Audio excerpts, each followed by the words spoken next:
Welcome to my channel English B, an effort for education. Annamalai യൂണിവേഴ്സിറ്റിയുടെ distance education സിലബസിലെ poetry and drama എന്ന ടെക്സ്റ്റിലെ മൂന്നാമത്തെ lesson ode to a skylark എന്ന കവിതയാണ് ഇന്ന് നമ്മൾ നോക്കാൻ പോകുന്നത്. ഇംഗ്ലീഷിലെ പോപ്പുലർ പോയറ്റായ ഷെല്ലിയുടെ പ്രശസ്ത കവിതയാണ് ഇത്. കവിതയുടെ ടെക്സ്റ്റിലെ ഡിസ്ക്രിപ്ഷൻ ആണ് ഈ വീഡിയോയിൽ വിശദീകരിക്കുന്നത്. ഈ പോയിൻ്റ് മനസ്സിൽ കീപ്പ് ചെയ്താൽ തന്നെ എക്സാം ബെറ്ററായിട്ട് അറ്റൻഡ് ചെയ്യാൻ പറ്റും. Poetry and drama lines based ആയല്ല ക്വസ്റ്റ്യൻസ് വരുന്നത്. അതുകൊണ്ട് തന്നെ നല്ല രീതിയിൽ ഈ പോയിൻറ്റ്സ് കീപ്പ് ചെയ്താൽ തന്നെ നമുക്ക് നല്ല രീതിയിൽ അറ്റൻഡ് ചെയ്യാൻ പറ്റും. കവിതയിലേക്ക് കിടക്കാം. Introduction. Perhaps the greatest lyric singer in the English language outside Shakespeare, Shelley was a revolutionary and a disappointed man.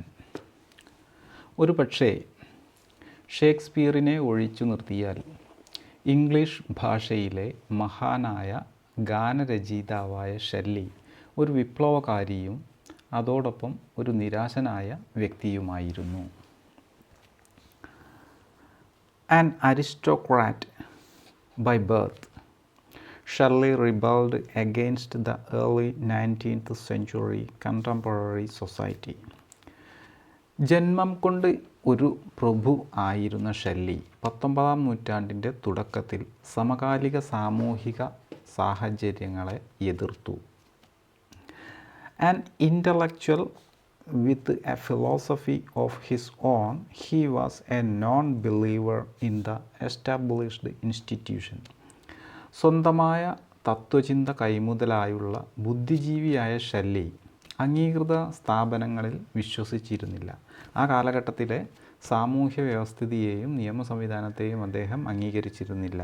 അദ്ദേഹം ഒരു വിപ്ലവകരമായ മനസ്സുള്ള വ്യക്തിയായിരുന്നു എന്നതുകൊണ്ട് തന്നെ. A Moody sensitive precautious boy. Moody എന്നാൽ വിഷണ്ണനായ ചിന്താമൂകനായ, സെൻസിറ്റീവ് എന്നാൽ ലോലമായ മനസ്സുള്ള, പ്രിക്കോഷ്യസ് എന്നാൽ പ്രായാതീത ബുദ്ധിയുള്ള, പ്രായത്തിൽ കവിഞ്ഞ ബുദ്ധിയുള്ള. ഒരു വിഷണ്ണനായ ലോലമായ മനസ്സുള്ള എന്നാൽ പ്രായാതീത ബുദ്ധിയുള്ള പയ്യൻ. He was totally unsuited to the rough and tumble of public school life. Rough and tumble എന്നാൽ അടുക്കും ചിട്ടയും ഇല്ലാത്ത ഈ രീതിയിലുള്ളൊരു പയ്യൻ. അദ്ദേഹം ഒരിക്കലും പൊതുവിദ്യാലയ ജീവിതത്തിലെ അടുക്കും ചിട്ടയുമില്ലാത്ത ആ സാഹചര്യത്തിന് അനുയോജ്യനല്ലായിരുന്നു. At Eton he was persecuted by his fellow students with nicknamed him mad Shelley. Eton എന്ന ഇത് സ്ഥലപ്പേരാണ്. ഈറ്റൺ അദ്ദേഹത്തിൻ്റെ സ്കൂളിൽ നിന്നിരുന്ന സ്ഥലത്തെയാണ് സൂചിപ്പിക്കുന്നത്. ഈറ്റൺ എന്ന സ്ഥലത്ത് ആ സ്കൂളിൽ സഹപാഠികൾ അദ്ദേഹത്തെ ഉപദ്രവിക്കുകയും മാഡ് ഷെല്ലി എന്ന് ഇരട്ടപ്പേര് വിളിക്കുകയും ചെയ്തു. While at University College, Cambridge University, he gave vent to his revolutionary fervor by publishing a pamphlet, The Necessity of Atheism.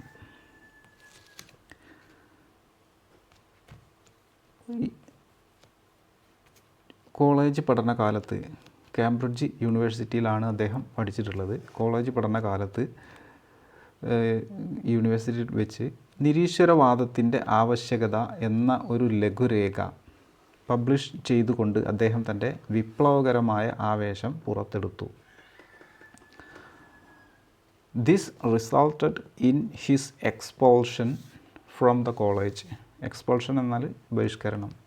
ഇത് അദ്ദേഹത്തെ കോളേജിൽ നിന്ന് പുറത്താക്കാൻ കാരണമായി. His spirit of revolution and independence is echoed in almost all his poems.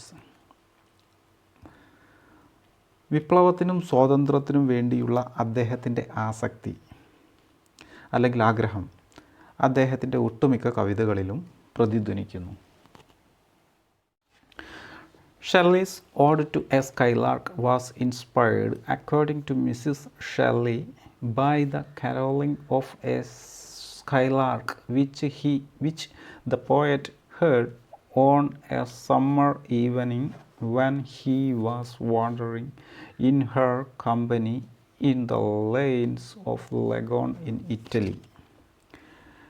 Mrs ഷെല്ലിയുടെ അഭിപ്രായത്തിൽ ഒരു വേനൽക്കാല സായാഹ്നത്തിൽ ഇറ്റലിയിലെ ലെഗോൺ എന്ന സ്ഥലത്തെ ഒരു പാതയിലൂടെ കവിയും കവിയുടെ ഭാര്യയും നടക്കുന്ന സമയത്ത് കേട്ട ഒരു വാനമ്പാടിയുടെ പാട്ട് ആണ് ഓഡ് ടു എ സ്കൈലാർക്ക് എന്ന ഈ കവിതയ്ക്ക് പ്രചോദനമായത്.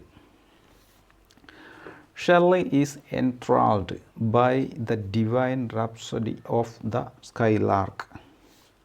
Enthralled എന്നാൽ വശീകരിക്കുക, ആകർഷിക്കപ്പെടുക എന്നൊക്കെയാണ്. റാപ്സഡി എന്നാൽ അമിത പ്രശംസ, അധിക പ്രശംസ. സ്കൈലാർക്കിൻ്റെ ദിവ്യമായ അമിത പ്രശംസ അല്ലെങ്കിൽ അനിയന്ത്രിതമായ ആ ആവേശം, ആ പ്രശംസയിൽ കവി ആകർഷിക്കപ്പെടുന്നു. അതായത് ഈ സ്കൈലാർക്കിൻ്റെ ഈ പാട്ടിൽ അദ്ദേഹം ആകർഷിക്കപ്പെടുന്നു. There is no music in the terra firma to surpass the melody of the skylark. Surpass എന്നാൽ അധികരിക്കുക, വെല്ലുക, മറികടക്കുക എന്നൊക്കെയാണ് അർത്ഥം. ഈ ഭൂമിയിൽ ആ വാനമ്പാടിയുടെ ആ മധുര ഗാനത്തെ മറികടക്കാൻ പറ്റുന്ന ഒരു സംഗീതം വേറെയില്ല. The poet feels that the bird's ignorance of the unhappy human lot must be the source of its happy melodious strain.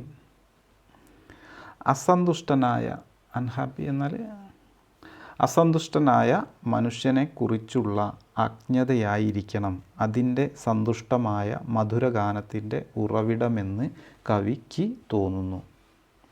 Strain, melodious strain എന്നാൽ ഇവിടെ അർത്ഥം പാട്ട് എന്നാണ്. It is the sort of happiness that man can never know. മനുഷ്യന് ഒരിക്കലും അറിയാൻ കഴിയാത്ത തരത്തിലുള്ള സന്തോഷമാണിത്. The poet implores the bird to teach him at least half of its happiness so that he could sing so melodiously as to call mankind's attention to him. ആ പക്ഷിയുടെ സന്തോഷത്തിൻ്റെ പകുതിയെങ്കിലും പാടാൻ പഠിപ്പിക്കാൻ കവി അതിനോട് അപേക്ഷിക്കുന്നു. എങ്കിൽ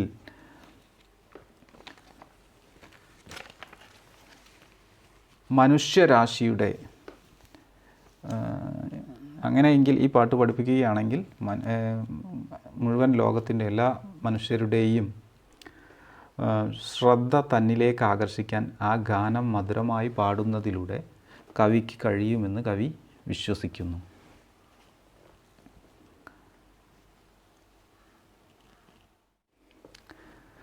Objectives: to introduce the learners to one of the most marvelous of the English lyrics, to a Skylark by Shelley, and make him understand how the genius of this poet's idealism transcends all actuality.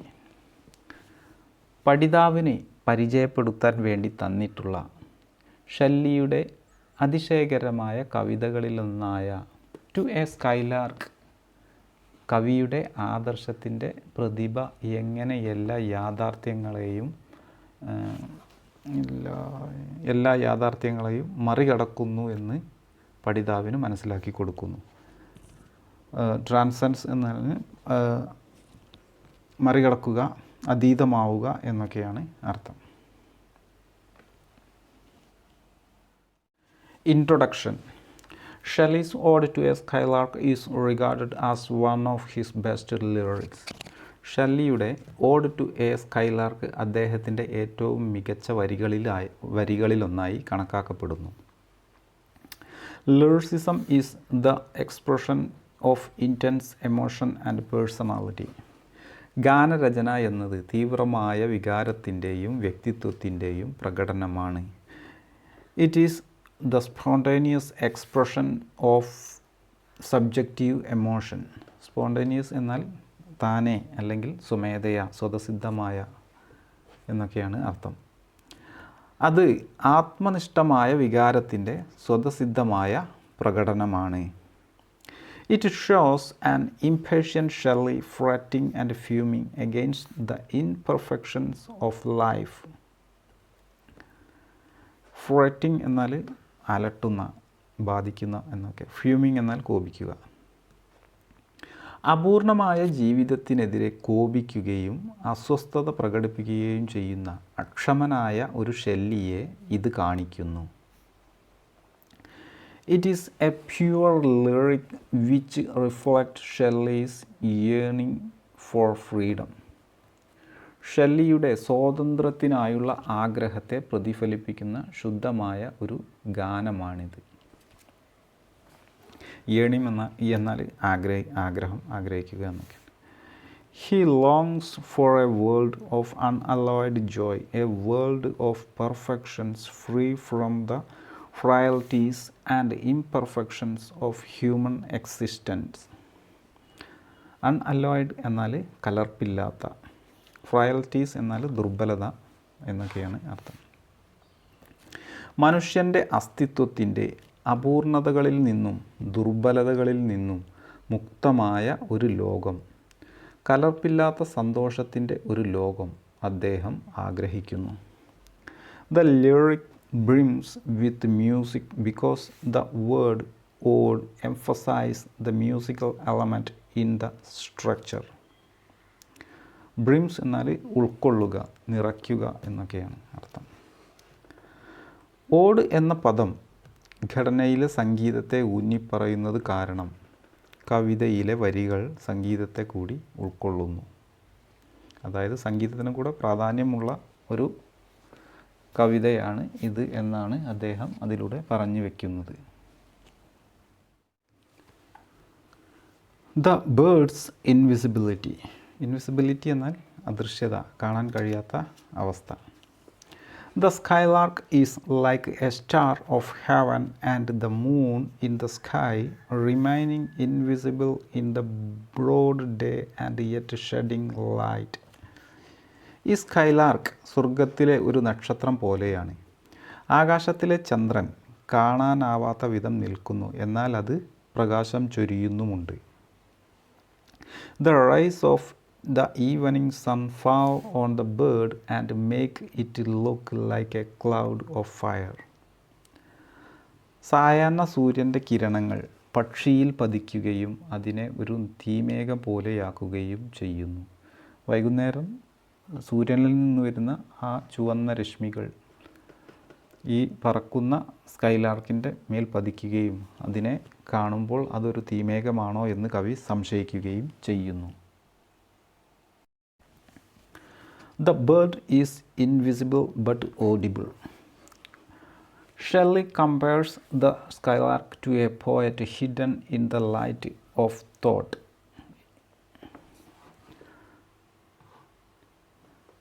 Shelly സ്കൈലാർക്കിനെ ചിന്തയുടെ വെളിച്ചത്തിൽ മറഞ്ഞിരിക്കുന്ന ഒരു കവിയുമായി താരതമ്യം ചെയ്യുന്നു. A high born maiden in a tower. ഉന്നത കുലജാതയായ ഒരു കന്യക ഒരു ഗോപുരത്തിൽ താമസിക്കുന്നു. A glow worm hidden behind flowers and grass and a rose concealed behind its leaves. പൂക്കൾക്കും പുല്ലിനും പിന്നിൽ ഒളിഞ്ഞിരിക്കുന്ന ഒരു മിന്നാമിനുങ്ങ്, ഒരു റോസാ ചെടിയിൽ അതിൻ്റെ ഇലകൾക്ക് പിന്നിൽ മറഞ്ഞിരിക്കുന്ന ഒരു റോസാപ്പൂവ്. Both the poet and the bird go on singing unbidden. കവിയും പക്ഷിയും രണ്ടുപേരും അപ്രതീക്ഷിതമായി മനസ്സിൽ വന്ന ആ പാട്ട് തുടരുന്നു. The rose is unseen but its smell reveals its presence. ഇലകൾക്കിടയിൽ മറഞ്ഞിരിക്കുന്ന റോസിനെ കാണാനാവില്ലെങ്കിലും അതിൻ്റെ സുഗന്ധം അതിൻ്റെ സാമീപ്യം നമ്മളെ അറിയിക്കുന്നു. The glowworm is invisible, but its light betrays its presence. പുല്ലിനടിയിൽ മറഞ്ഞിരിക്കുന്ന മിന്നാമിനുങ്ങിനെ നമുക്ക് കാണാൻ കഴിയില്ല, പക്ഷേ അതിൻ്റെ വെളിച്ചം അതിനെ വഞ്ചിക്കുന്നു. അതായത് ആ വെളിച്ചം നമ്മൾ കാണുന്നതിലൂടെ, വെളിച്ചം അതിൻ്റെ സാമീപ്യം നമുക്ക് മനസ്സിലാക്കി, അതിനെ നമുക്ക് കാണാൻ കഴിയില്ലെങ്കിൽ ആ വെളിച്ചം മൂലം അതിനെ നമുക്ക് കാണാൻ സാധിക്കുന്നു. ഈ സ്കൈലാർക്കിൻ്റെ സംഗീതം കവി ആസ്വദിക്കുകയും അതിനെ കാണാൻ കഴിയില്ലെങ്കിലും അതിൻ്റെ സാമീപ്യം അതിൻ്റെ പാട്ടിലൂടെ കവിക്ക് അനുഭവപ്പെടുകയാണ്. ഈ ഉദാഹരണങ്ങൾ വെച്ച കവി പറയാൻ ഉദ്ദേശിച്ചത് അതാണ്. The bird's matchless song. There is no music on the earth to excel the melody of the bird. Excel എന്നാൽ മുന്തി നിൽക്കുക, മെലഡി എന്നാൽ മധുരമായ ഗാനം. സ്കൈലാർക്കിൻ്റെ ഈ മധുര ഗാനത്തേക്കാൾ മുന്തി നിൽക്കുന്ന മറ്റൊരു സംഗീതം ഈ ഭൂമിയിൽ ഇല്ല. The songs of the bird is much more pleasant than the sight of vernal showers, tingling grass, and rain-awakened flowers. വസന്തകാലത്തെ മഴ, വെർണൽ ഷവർ എന്നാൽ വസന്തകാലത്തെ മഴ, തിളങ്ങുന്ന പുല്ല്, അതായത് മഴത്തുള്ളികൾ വീണ് പുല്ല് സൂര്യപ്രകാശത്തിൽ തിളങ്ങുന്നു, മഴ ഉണർത്തിയ പൂക്കൾ, ഈ കാഴ്ചകളേക്കാൾ വളരെയധികം മനോഹരമാണ് ഈ പക്ഷിയുടെ ഗാനം. The song of the skylark surpasses the songs inspired by wine and woman. മദ്യം അല്ലെങ്കിൽ സ്ത്രീ തുടങ്ങിയവയാൽ പ്രചോദിതമായ ഗാനത്തേക്കാൾ മനോഹരമാണ് പക്ഷിയുടെ ഈ ഗാനം. അതായത് ഒരു കവി മദ്യത്തിൻ്റെ ലഹരിയിൽ അദ്ദേഹം ഭാവനയിൽ കണ്ട് എഴുതിയ ഒരു കവിത, അല്ല എങ്കിൽ ഒരു സ്ത്രീയെ വർണ്ണിച്ചുകൊണ്ട് അദ്ദേഹം എഴുതിയിട്ടുള്ള ഒരു രചന, ഇതിനേക്കാളൊക്കെ മുന്തി നിൽക്കുന്നതാണ് ഈ സ്കൈലാർക്കിൻ്റെ മധുരമായ പാട്ട് എന്നാണ് പറയുന്നത്. It surpasses marital and martial music. ഇത് വൈവാഹിക ആയോധന സംഗീതത്തെയും മറികടക്കുന്നു. Even delightful music and bookish wisdom cannot inspire a poet so much as the skylark's song. ഈ പക്ഷിയുടെ ഗാനം ഒരു കവിയെ പ്രചോദിപ്പിക്കുന്നത് പോലെ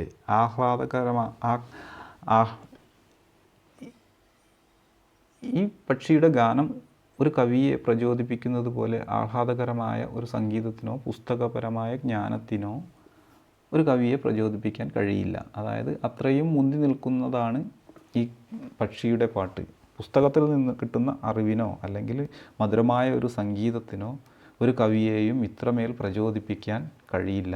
കാരണം അതിലും മുന്തി നിൽക്കുന്നതാണ് ഈ പക്ഷിയുടെ ഗാനം. The bird and the man contrasted.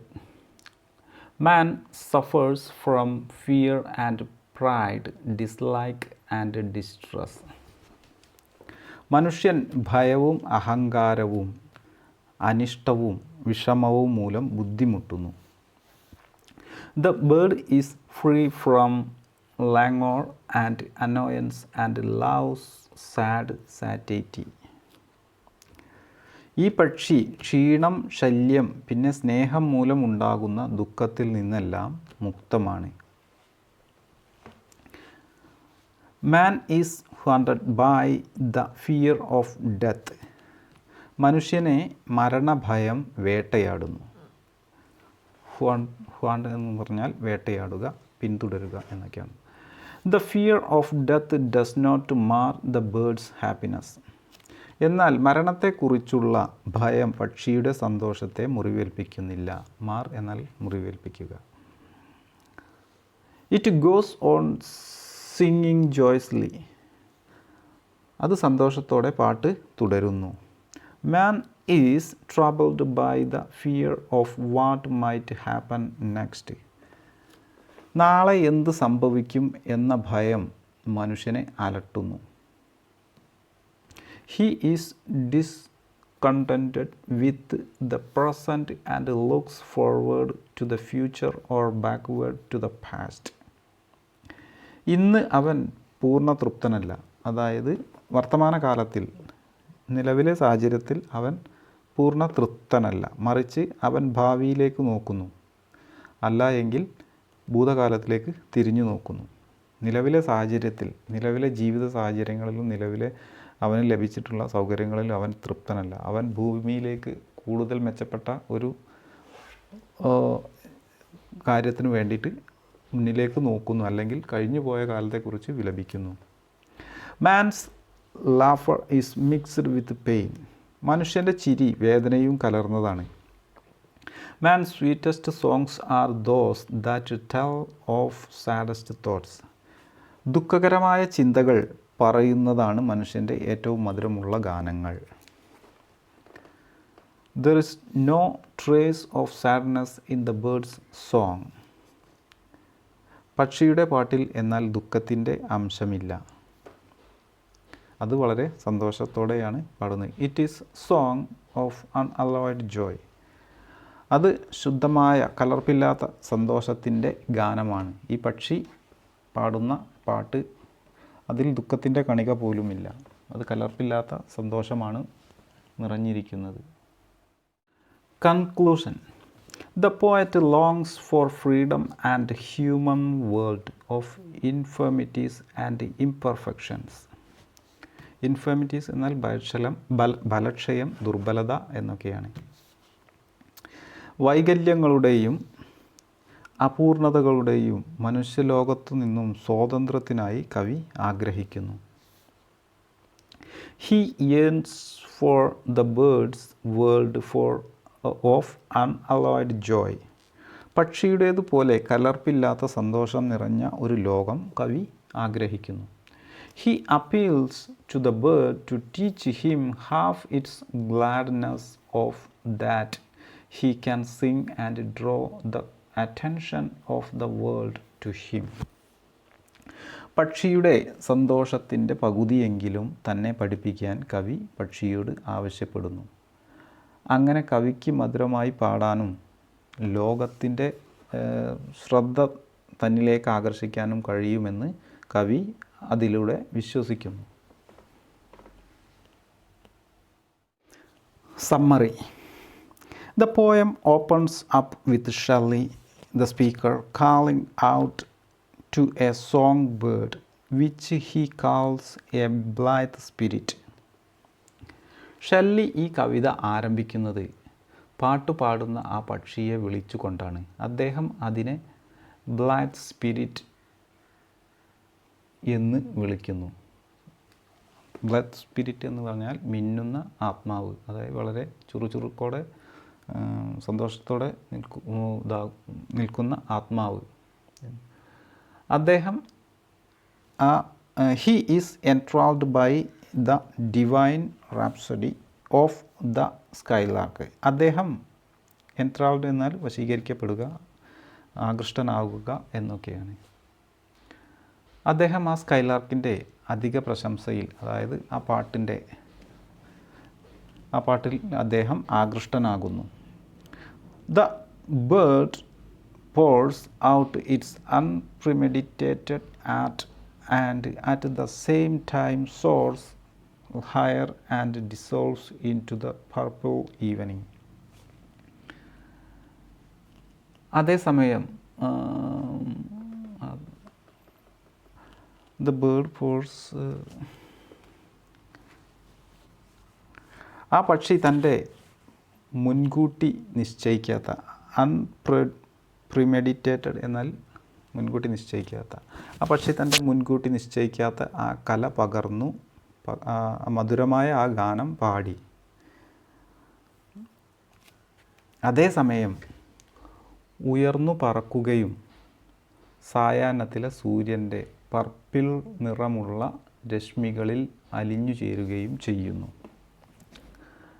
Dissolves എന്ന് പറഞ്ഞാൽ അലിഞ്ഞു ചേരുക, സോഴ്സ് എന്നാൽ ഉയർന്നു പറക്കുക.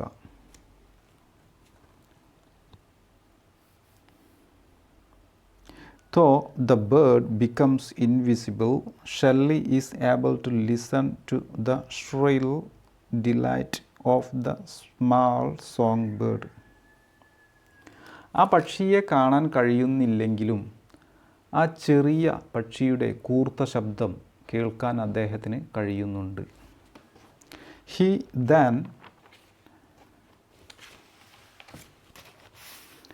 compares the bird to a serious objects and feels that the song of the bird is far better than all measures and treasures.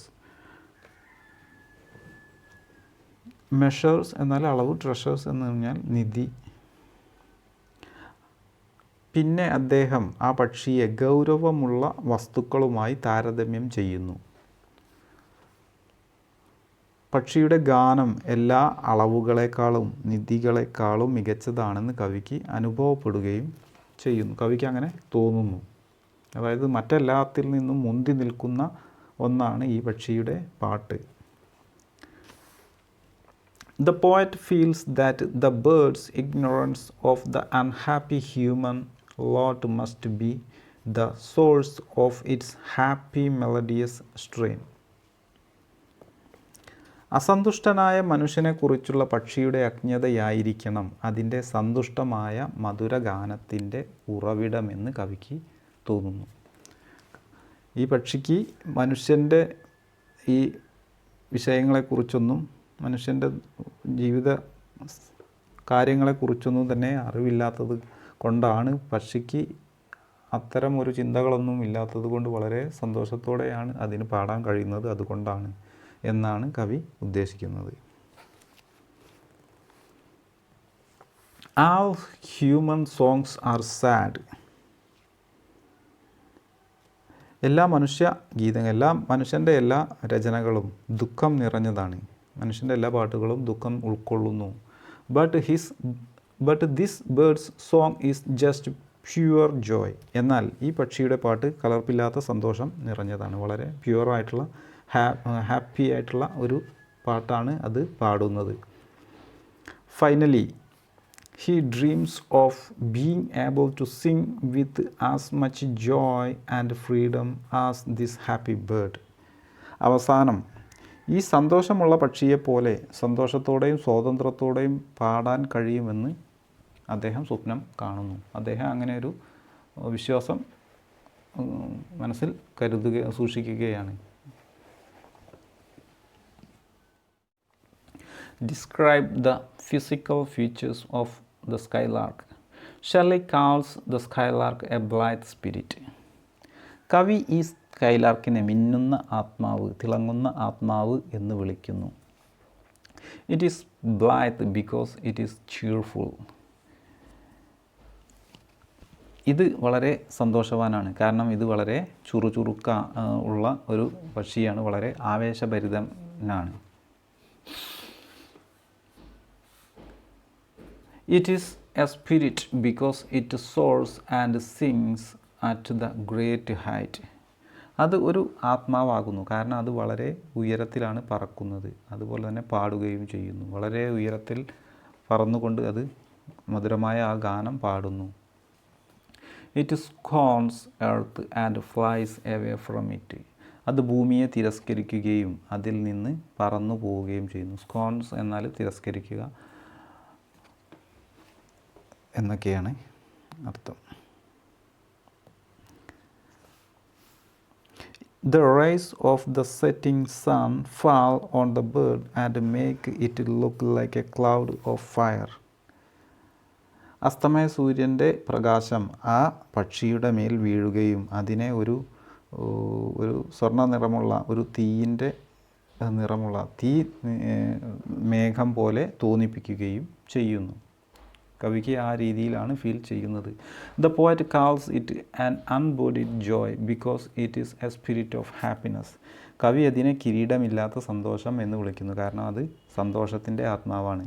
കവിക്ക് ഈ പക്ഷിയെ കാണാൻ കഴിയുന്നില്ല, അതിൻ്റെ ശബ്ദം മാത്രമേ കേൾക്കാൻ കഴിയുന്നുള്ളൂ. അതുകൊണ്ട് അതിന് ശരീരമില്ല, അതിന് ആത്മാവും മാത്രമേ ഉള്ളൂ. അതുകൊണ്ട് ആണ് കവി സന്തോഷത്തിൻ്റെ ആത്മാവ് എന്ന് അതിനെ സൂചിപ്പിക്കാൻ, അതിനെ താരതമ്യം ചെയ്യാൻ കാരണം